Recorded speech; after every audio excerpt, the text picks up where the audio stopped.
I get to see what people are like when they walk in the door at the first session, and then what they're like after the story's over. And it is quite phenomenal. A great example are the women that we worked with who are newly out of domestic violence situations. And it's such an extreme example because they're actually told, if you tell your story, you will be killed. If you're a straight white man, you're told that you're not supposed to express your emotions. If you're an incarcerated teen boy, you're told that you should express yourself with violence but not tell what's happened to you. So every community that we work with has been given that message in some way. And so we all have this need to get it out to be able to heal properly.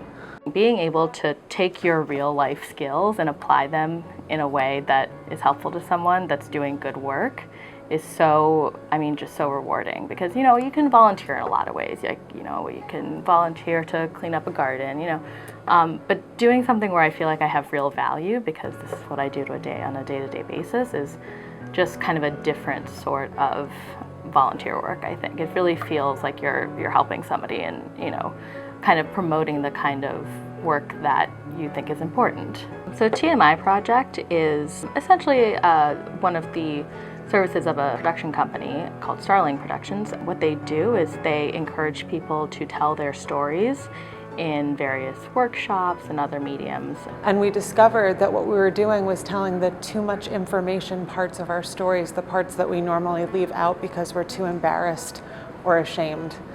And when we did that first show, I could tell we were onto something when I saw the women performing.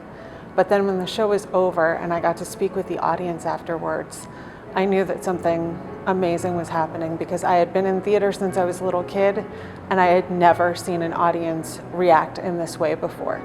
It was as if they were cracked open and given permission to tell their own stories. Well, we looked at TMI Project's website after having a call with TMI Project and Pro Bono Partnership. We just sort of analyzed what was going on. What was their product? What was actually happening on this website? Where were their vulnerabilities?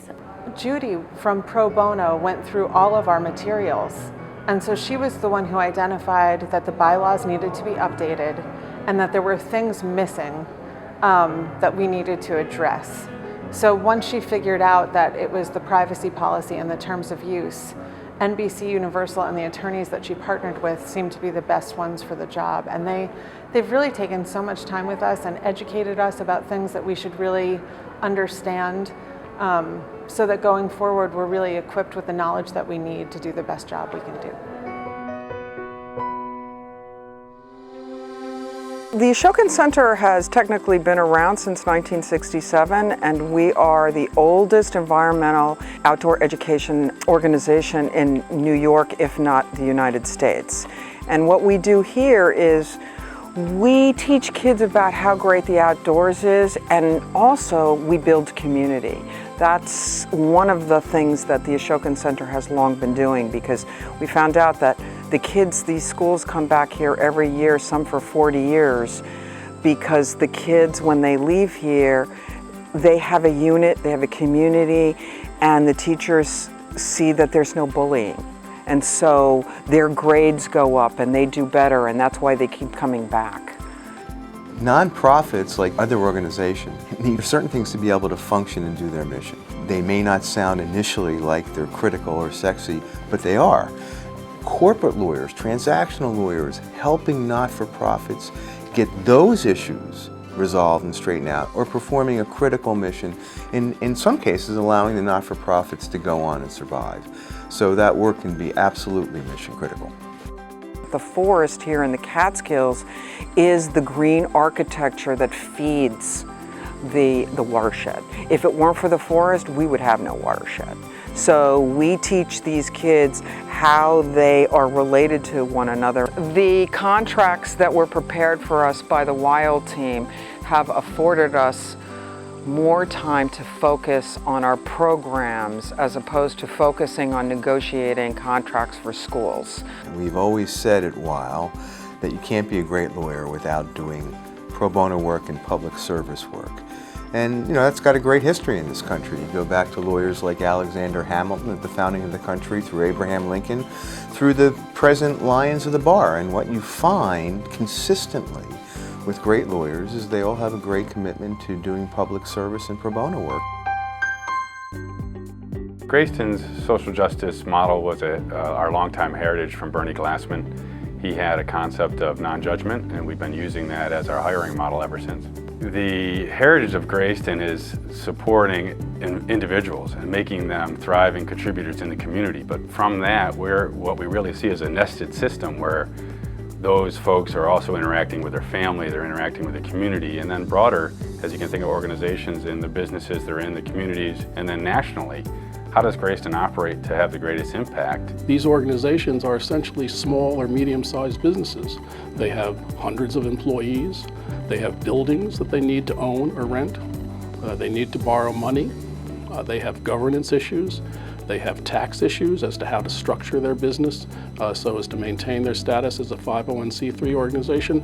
Those are all complex and challenging issues that have to be worked through very carefully.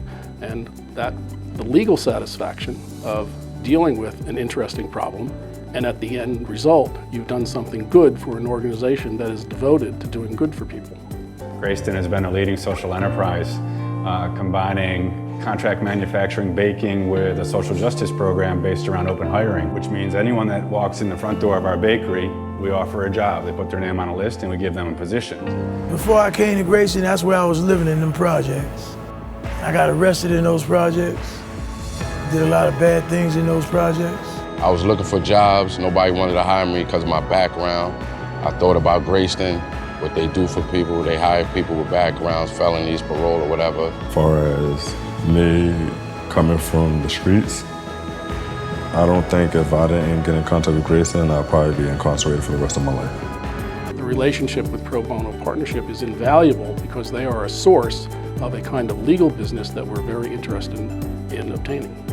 The Pro Bono team listens to what we need, and then they try to find the best types of solutions for us. So they connect us with excellent lawyers, and they do it in a way that allows us to continue to run our operation. Every lawyer needs to look at themselves in the mirror and ask themselves, is it really true that I don't have 15 or 20 hours in a year to help someone who could use my help? I guarantee there's not a lawyer in America who wouldn't have to answer that question. Of course I have that time, and I'm going to make the commitment.